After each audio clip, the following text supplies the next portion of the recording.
Rupert Torrevilla says, attorney sa Cebu, the home province ng DOT-SEC, there are foreign tourists taking a bus traveling to northern Cebu. The toilet at the rest stop are so dirty. Oh my gosh. Spending millions promoting our tourism abroad is futile. We should start fixing this local problem. Fixing this little problem is a big deal. I agree, sir. Gods! I don't know. Bakit tayo ganon? Could somebody explain to me? Well, I know part of the reason, ha? Pero grabe ang balahura. Bakit hindi, yung maintenance talaga ng mga restrooms natin, they reflect something. Alam niyo po ba yon? Yung kung paano natin pinahahalagahan. And there's one factor that leads to a more disciplined people. Alam niyo po ba yon?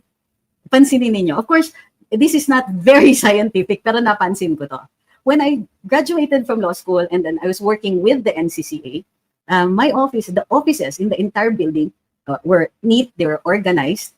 Pero tapos ang bathrooms were super clean every time. Talagang alaga, and yung paggamit ng mga ordinaryong mga employees and so on, hindi siya ever yung nagdudumihan or anything like that na at the level of other government offices.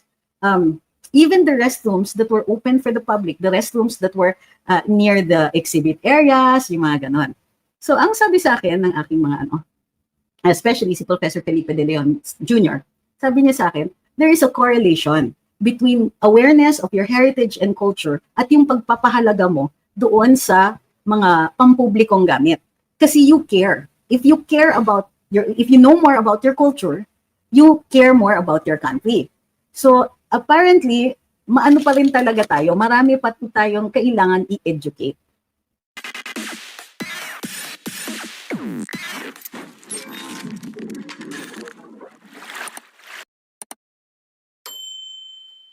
Sabi ni Enrique Lugi, mas malaki pa rin ang contributions compared sa health coverage. Kung tutuusin kasi, 2018 or 2019 po, pinasa ang Universal Healthcare Act.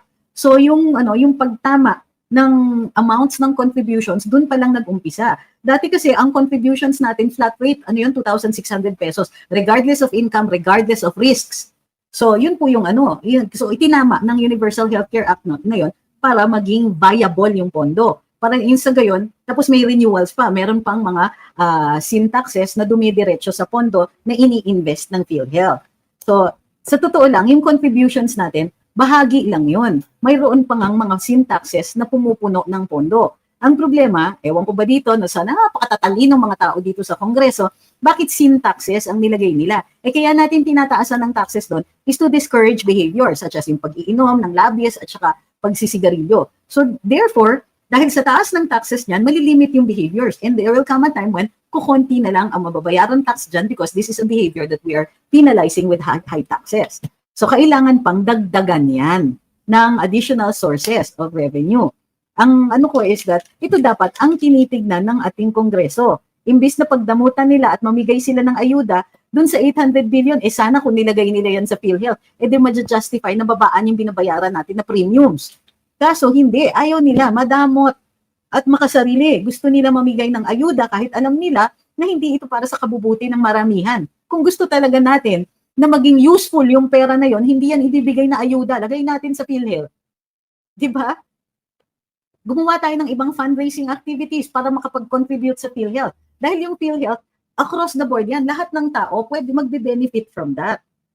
Sabi ni Moody, ang hirap na din po maghanap ng scholarship at hospital assistance kasi pinakaunang itatanong botante ka ba dito? Anong precinct number mo? Hoy, holo, may ganun? Sabi ni Jumelski, Norwegian tourists after nabalitaan ang nangyari sa American na dinukot at na unalive, very negative ang impression nila sa mga namamahala sa Pilipinas. Yearly pa naman sila mag-visit sa Pinas. Nasa news kasi ito. Ayun pa nga. Sabi ni Dean Ronin, we went to the Great Wall of China, so I assume that you went to China. Afterwards, we went to the tea shop tasting for free tea. Yeah, I went there. And free massage. After we went to a shop for tea, for sale, and different liniment oils, very organized ang tour. Sabi ni Dudes Bids, ako nga gusto pumunta ng Davao para lang makita si Tatay Diggs, kahit bahay niya lang, okay na. Nga eh. Sabi ni Peridom, best friend ko po, Chinese. Grabing generous po. Siya pa nag-alok ng pera para mag-aral ako ng driving. Wow! Sana all! Sabi ni Roche, ang mga hindi kaya magpa-doktor kasi mahal ang bayad. Pagdating sa tuition, mahal din. kahit na maraming manggagaling dyan. Sa albularyo na lang kami mga mahihirap magpagamot kung kaya naman kung kaya naman gamutin. Sabi ni Ma'am Christine, Grace Paul lied. She said the OVP budget cut wouldn't affect its social service programs, but OVP put a notice out today, no funds now for medical and burial assistance under GAA 2025. Ay. Sabi ni Ophir and Shemites, restroom is a measure. So totoo din po yun. But I'm not saying that restrooms abroad or in any countries are all uniformly clean. It's not true.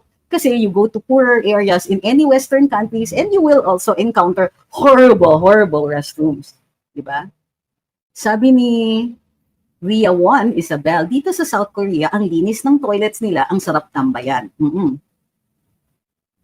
Sabi ni Miss Lon, sa totoo lang po, ang unfair ngayon. Kasi kung mag-ayuda sila, namimili lang. Pero kung yung katulad namin, OFWs, walang maayos at magandang benefits, lalo na kapag umuwi sa Pinas, tapos magkakasakit. Well, hindi ba po kayo covered ng PhilHealth? Dapat, meron din yata tayong pagre-repaso sa sa correlation ng premiums at saka sa serbisyong nakukuha. Sabi ni Juan Fauno, yun naman po may bayad na restrooms, malinis naman po. Oo naman. Well, not necessarily. Dito sa Pilipinas, you mean? Not necessarily. Yung iba humihingi ng bayad, 5 pesos, 10 pesos, 20 pesos, para mabayaran yung tagalinis. But that doesn't mean that the facilities are, like that. Sabi ni Con, here in Germany, universities are free. Diyan sa atin, tinanggalan ng budget para maging mga tao, so they play along with their super dirty tricks. Sabi ni John Misanes, palagi kong sinasabi, malilinis ang mga Pinoy sa sarili, pero pagdating sa environment, pabaya. One time, umuwi ako sa Pilipinas, kinausap ko isang tindahan na may naglagay ng basurahan. After a few days, ninakaw bus. Oy. Pero di ba, yung issue ng restrooms, malaking bagay yan. We need to figure out what is it about ourselves na nagpapabaya tayo sa banyo. Now, I noticed some people, pag pumasok sila sa restroom, ina-assume nila na madumi. Okay? Even if it's clean, even if it's hotel level clean, 5-star hotel level clean, pag gumamit ng banyo, ayaw pa rin kunwari umupo. Kasi daw baka madumi kung sinong gumamit. So, yun yung, I wonder how we're going to fix that. Kumbaga, or maybe you don't want to use public restrooms, pero sana if you end up eventually using one, yung aalagaan mo pa rin. Like, hindi ka magkakalat. Hindi, ano ba naman yung i-shoot mo yung paper into the waste basket, di ba? Aram says, dapat ang pagtuunan ng pansin ng gobyerno talaga ay basic needs ng mga tao, kahit yung hospitalization na lang sana. Ako gusto ko nang umuwi for good sa atin. Kaya lang, yan ang kinakatakutan ko na mamamatay tayo kung wala tayong pera. Dito sa UK, lahat libre. Malaki man ang tax namin na binabayaran, bumabalik sa amin kasi libre. Pati school at even school supplies ng mga bata, libre din. Kaya kahit pagod ka at malaki ang tax, medyo di ka alkanse. At food dito, mas mura pa na kung tutusin, puro imported.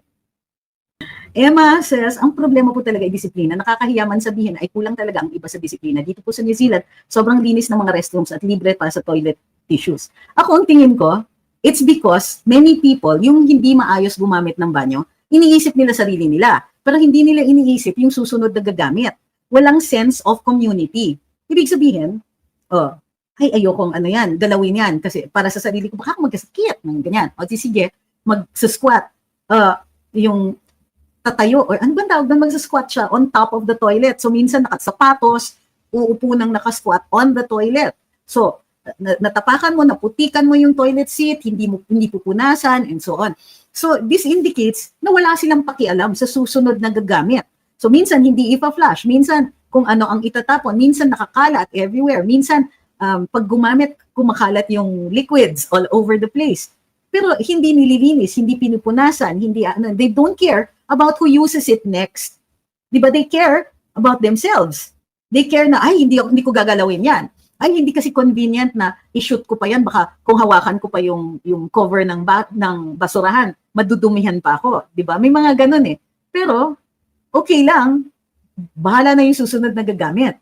And this is because we have lost that sense of community, that sense of nationhood. So, paano marireturn yung sense of nationhood na yun? Ang teorya nga, this is why we teach history.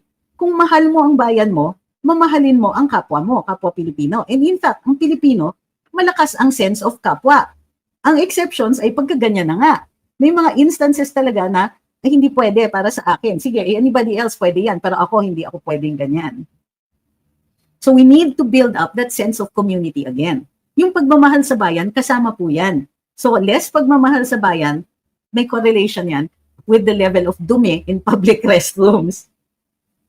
Sabi ni Nelisa, we have to be concerned about people who will next use the toilet. Yun nga, di ba? Tama naman po, ma'am. Sabi ni Daryl, sadyang pabaya ang Pinoy pag nasa Pinas. Tamang sinabi ni attorney na walang regard sa susunod.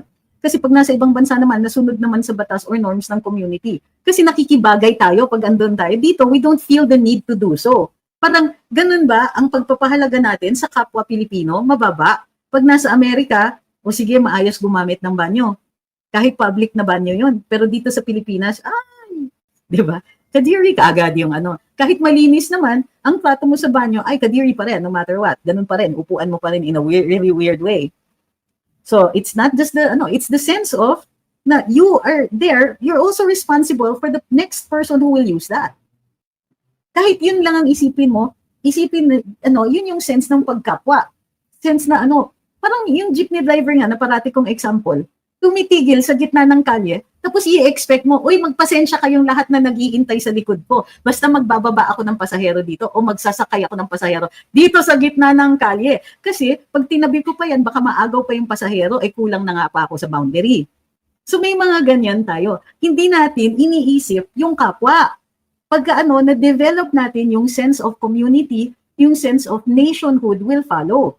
Mahalaga yung sense of nationhood, na may sense tayo na ang kasama natin dito, magkakasama tayo, mga kapwa Pilipino, nasa iisang bangka. At pag binutas natin yung bangka, lahat tayo lunod. Pag dinumihan natin ang kalye, hindi lang, you may feel, na it's convenient for you. Pero all of us, we suffer from that little bit of garbage because that little bit of garbage will be joined by other little bits of garbage and pretty soon you have a dump. Bukod pa dyan, minsan masyado tayong nag-shortcut. Again, lack of the sense of kapwa. Halimbawa, yun nga, yung mga tourism destinations na, ay, ang ganda dito, lalagyan ko ng hotel dito sa gitna. Yung mga gagamit ng hotel ko, sila lang ang makakakita ng magandang tanawin. Pakiko dun sa ibang mga tao sa likod. Oh. And we allow that. Bakit? Yung mga LGUs, yung iba, babayaran lang sila. O di sige, go na. Suddenly, legal na rin yung pagharang. Pansinin nyo ang Tagaytay, may mga houses na nasa ridge mismo ng volcano. Para tayo sa ordinaryong mga hampas lupa na wala namang kakayahan bumili ng bahay doon sa ridge, ay para makita mo yung bulkan, ay doon ka magre-restaurant ka, mag-hotel ka. Mga pribadong negosyo ang nakakakita doon sa magandang tanawin. Nagreserba sila ng isang lugar para doon sa public viewing. Pero ang totoo niyan, we make people pay for something that should belong to us. This landscape is Philippine heritage, but we make people our own people, kapwa Pilipino, pay in order to see it. Binibigyan natin ng napakalaking benepisyo itong mga negosyong ito at the expense of ordinary Filipinos. Asan ang sense of kapwa dyan? Samantalang with proper city planning, with proper zoning, everybody can enjoy it. Halimbawa, another example of yung lack of pakikipagkapwa, may dinidiscuss tayo dito. Malalim yung diskusyon, tayo nag-uusap dito. May papasok, super off topic, tapos magdi-demand, sagutin mo yung tanong ko. Kahit super duper out of topic. Uy, attorney, ano na nangyari sa ganyan? Alam nyo ba na pag nagsasalita tayo dito and we are talking about one particular team, nakaka-derail yung bigla niyong papasukan ng Diba? Makiramdam muna bago pumasok. I'm just using you as an example. Pero ang totoo niyan, minsan mahina talaga ang pakiramdaman. Gusto niyo pasok, sagutin niyo yung tanong ko. Ay, demanding. Kailan ko kayo naging boss? At naman, respeto din dun sa mga tao na nandito kasi they are deep into the discussion. Tapos, paano yun? Paano sila na nakikinig naman sila dun sa sa sinasabi natin dito? Sabi ni Hans Taklesa. Sabi ni Ma'am Telma, in other words, walang discipline. Is it discipline? Kasi disiplinado tayo sa ibang bansa Need na kamay na bakal para to improve our country like Singapore. I get the kamay na bakal. Enforcement certainly is a part of it. Maganda talaga kung mayroon nakabantay, ini-enforce, ganyan. Pero may tendency rin tayo na ningas-kugon. Sa umpisa talaga nakatutok tayo. Mamaya, tama rin na yan. After a while, wala nang follow-up. Mamaya, ayun na, pinapabayaan na natin. Diba? Galing-galing sa umpisa. So, we need a two-pronged approach. I agree kasi talaga with the enforcement. But it must be consistent. It must be fair. At the same time, ini-encourage natin yung pag-create ng sense of kapwa natin. Yung sense na, we can all affect the country, even in small ways. We can affect it for good or we can affect it for bad. So halimbawa, di ba, magkalat ka ng basura dyan sa kanto, hindi ka nga nakatira dyan sa kanto, pero yung sakit na dulot ng dump site na ginawa mo dyan, ay aabot sa inyo. Sa tingin nyo, yung langaw, iindahin kayo? Di ba? Sabi ni Charlie, ba't di na lang mag-create ng job opportunities budget para sa mga naglilinis ng CR or kalsada instead of ayuda na free? Wala ring toilet post para mga panghugas, di pa naman tayo sanay sa tissue. So I think some communities do that. Hindi nga lang uniform. But like I said, we can have programs like that. And I agree with those programs, but we also need to create that sense of both discipline and care for the people around us and care for the people who are next going to use these facilities. These facilities are not just for you, diba? Not just for me, not just for the person using it at the time. It's for a lot of people. A lot of people need to use that. So kung ikaw ka-care, di ka man lang maka-flush, di ka man lang makatapon ng maayos ng iyong basura sa iyong ginamit, you don't care. Dinudumihan mo, bayan mo. Nagkakalat ka in one part of your country. Kung mahal natin ang ating bayan, bakit ka nagkakalat ng ganyan? So, I don't really think that it is just about discipline. Kasama na po yan. Pero, why don't we care? Bakit? Kiber lang talaga.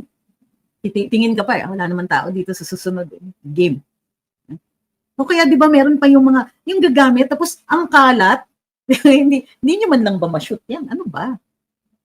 Ano, diba? Wait, what? Sabi ni Ma'am Telma, dapat may plan sa development like what they did sa Tagum. They made infra for city planning for the future. Yes, ma'am, andyan na po tayo. But what about the sense of community? Para sa akin, yan ang nga yung nakikita ko sa Pilipino. Nakikita natin, kailangan hard things. Kailangan, not difficult, hard things. Like, we want to see infrastructure. Ayan, maraming nagawa si ganyan kasi may infrastructure. Pero yung creation ng sense of kapwa, that's why so many people tend to destroy our heritage. Makasarili. Walang sense of community. But it's also self-defeating. You destroy your sense of your heritage, you destroy a sense of country. You destroy your sense of country, you destroy your sense of community. You destroy your sense of community, and people will steal, they will destroy, they will make kalat, they won't care. Why should they care? Diba? We have no idea of our country anymore because we have destroyed so many of the things that make us unique. So many of the things that we find are beautiful, but as though we don't deserve these beautiful things. We destroy old houses because luma na yan, without seeing the inherent beauty of structures that were built in consonance with the environment. Wala. Ang bilis natin i-welcome ang mga dala ng dayuhan. Di ba? Bakit?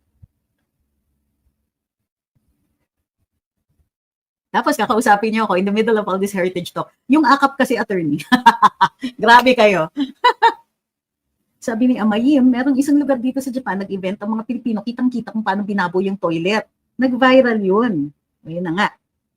Kahit nga sa mga kainan, dapat i-practice na lalo na sa mga bata na nililigpit nila. Or at the very least, wag naman sa laula. Halimbawa, nasa restaurant ka, wag naman yung makalat. I know that there will be wait staff, may mag-bus niyan, pero kailangan pa ba natin pahirapan ang kanilang trabaho? Sabi ni Blue Champola, minsan, common sense lang naman ang kailangan, pero I think a lot of people find it inconvenient, kaya wag na lang. Yan, sabi ni Blue Champola, sadly, a lot of people kinalakihan ang self-serving attitude. Sana more people can be considerate to others when we teach our children the same to eventually build that sense of community. We have to start somewhere, di ba?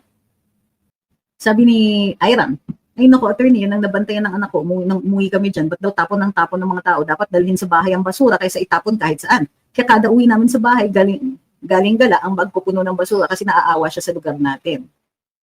Jacinto says, maraming Pilipino nagsasabing mahal niya ang bansa niya pero hindi mo nakikita sa gawa, makasarili. Oo, pero that doesn't mean impossible na baguhin.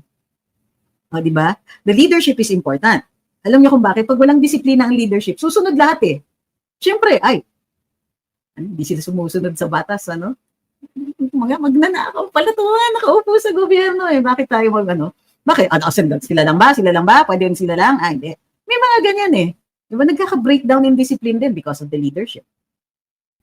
Sabi ni Just Marilyn, maybe we need to teach a sense of community from early age, like from grade 1, like what they are doing here in Japan. So matatanda naman, we can promote it now, like what China is doing. I agree.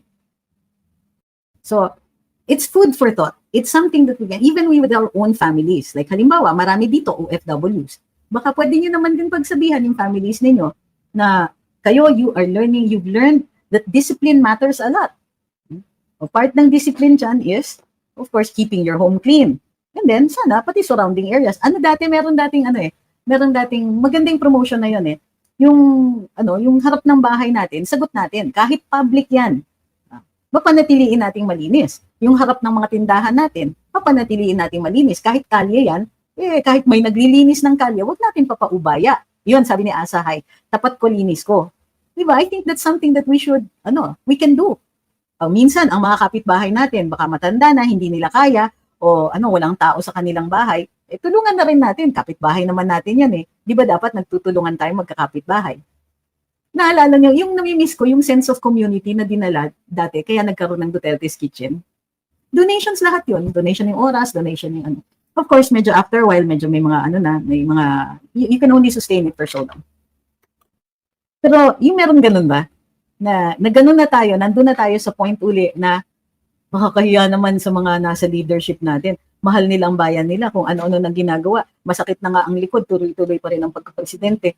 Tayo naman kahit konti, di ba, tulong ng konti sa kapwa. Yung mga ganyan. You don't have to break the bank, you don't have to, pagsasakay ng bus yung matanda, alalayan natin. Yung mga ganon. Maybe it's really just the little things eh. Pero sa totoo lang, I noticed na ang Pinoy helpful, generally. Lalo-lalo na, more recently. Like, napansin ko, with the right leadership, mayroon talagang, nagka-create talaga ng sense of community. Pag nakakahawa kasi yung patriotism. Sabi ni Kenneth, dami ng live, sabay-sabay kayo ni Banat Bay at ni Badong Aratides watching from Israel. Okay, does that mean kailangan ko ng tumigil? Lampas 1 hour na naman ako eh. So, okay, maraming salamat po. Kasi the moment na you start promoting the other people who are live, that's a real sign na kailangan ko nang matapos. No, ma'am, dito lang tayo. Hindi, may mga kasabay daw ako. Alam nyo, madali akong kausap. Pag sinabi nyo, oy, nag-live si ganito. Di syempre, anong ibig sabihin nun? Tigil na tayo. Naman tayo. Ayokong nang-aagaw ng atensyon sa iba. Gusto ko lahat ng magagaling na mga DDS na nagla-live, meron silang good audience, meron silang malaking audience. Hindi naman ako yung type ng mga agaw ako ng audience sa ibang mga vloggers para i-promote natin yung vlog. Meron namang mga replay, di ba? Papagalitan ako ni Madam Administrator, si Ma'am Nicola ng makulit. Sabi niya, late na nga po ako dumating eh. Grabe siya, Ma'am, tinatampuhan ako. Sabi ni Purple Rain, marami rin naman silang viewers, okay lang yan. Dito kami, pak na pak nakikinig. Kakapasok lang ni Greener Earth Rules. Sige. Pero sabi ni Mr. Suave, malayo naman yung nag-comment. Grabe kayo. Kakaiba. Hindi, sa totoo lang, dati pagka nagla-live si Maharlika, tapos kahit nauna ako, mauuna akong mag-out kasi nga po, I'm sure a lot of people would prefer to listen to her. Hindi ako yung type na magla-live ako, na sasabayan ko yung ibang mga vloggers just to get a share. Mali po yun. I think na that's part of yung makikipagkapwa din tayo sa ibang mga vloggers. Okay, sige. Palibasa, nire-reward natin dito yung mga late. Ano ba? Okay, sige. May katanungan pa ba? O TikTokers, may time pa pala kayong makahabol.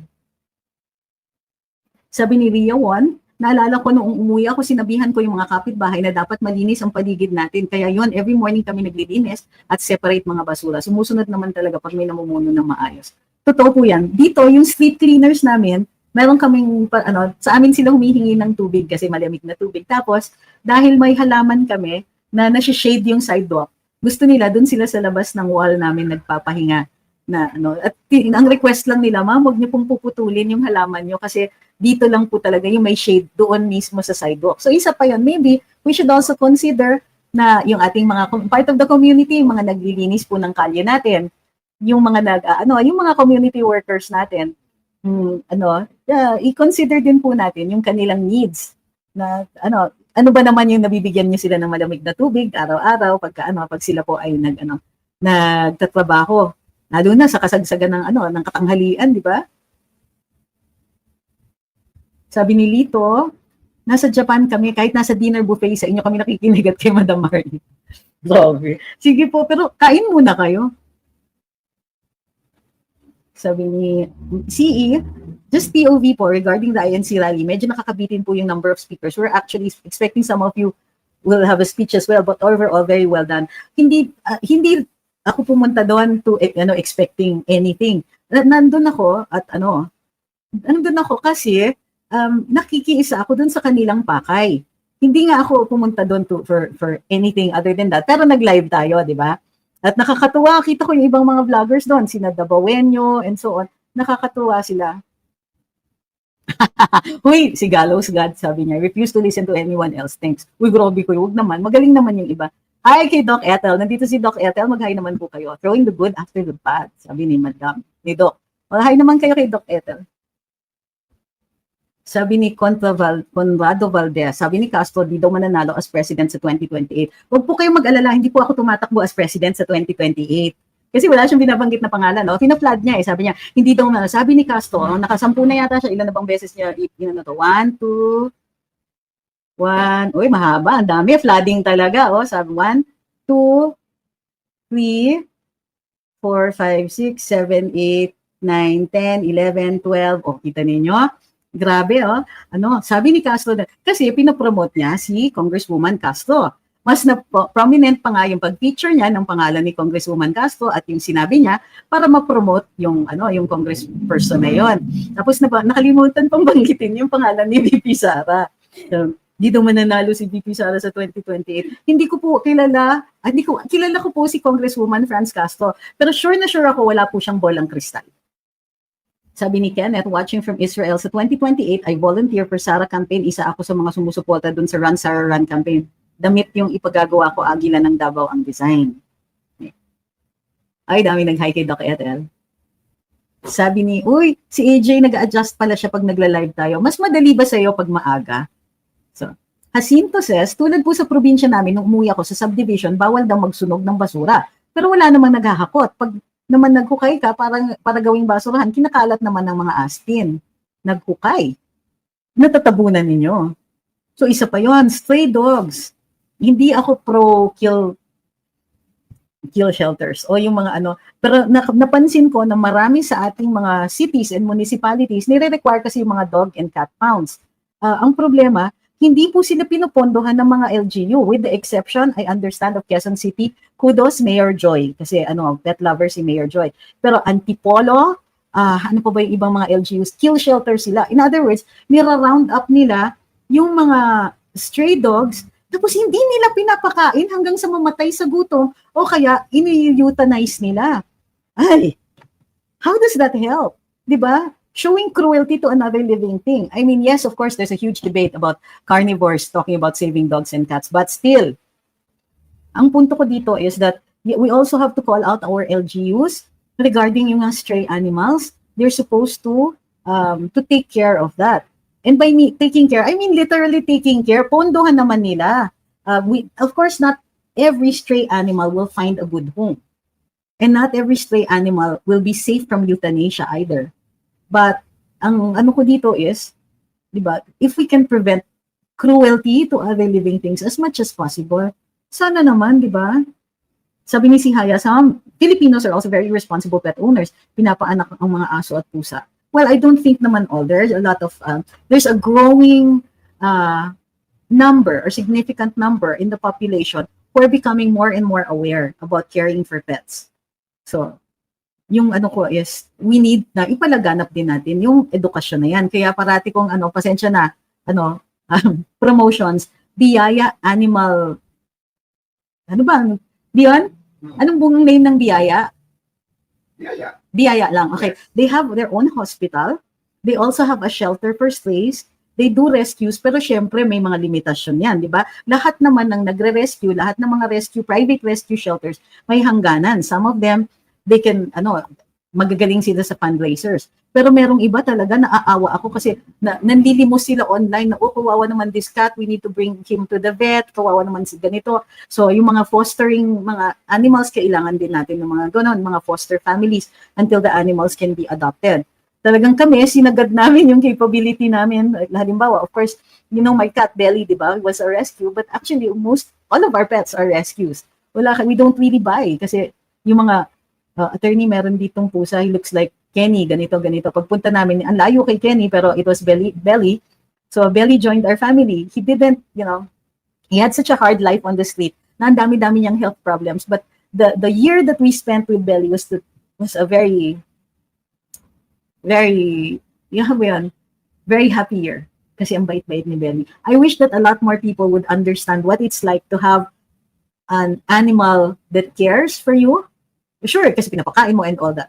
But, yeah. Ito sabi ni Home Diva, pets should never be given as gifts. They should be adopted by responsible people. I agree with this. Completely. Bye kay Rosh. Back to work daw siya. Happy nakasali sa live. Okay, see you again soon. So yun, so that's another thing, di ba? Responsibility in caring for pets. Huwag naman po yung hindi mo naman pala kaya na yung animal mo ay nasa loob ng bahay, itatali mo lang sa labas, tapos buong buhay nila nakatali sila. That is not a life. Yung kukuha kayo supposedly because you want a guard dog. I get it. We have working animals also. Harry was for his small size. Guard dog pa rin siya because very sensitive siya to strangers kahit nasa labas lang. Tapos he was an excellent mouser, which always scared me kasi, you know, mice and rats carry disease, but always, working dog siya talaga. Even if yung in his old age, many of you kilala niyo yung dachshund ko, si Harry. Harry has crossed the rainbow bridge. But Harry was very, very faithful companion. Uy, Maggie Maces, out of topic. Pero ito, okay lang itong out of topic na to. Sabi niya, merong post si JPE, nakakagalit. I-check natin. Baka pwede natin. Uy, na-miss nila si Harry. Check natin, anong sabi ni JPE.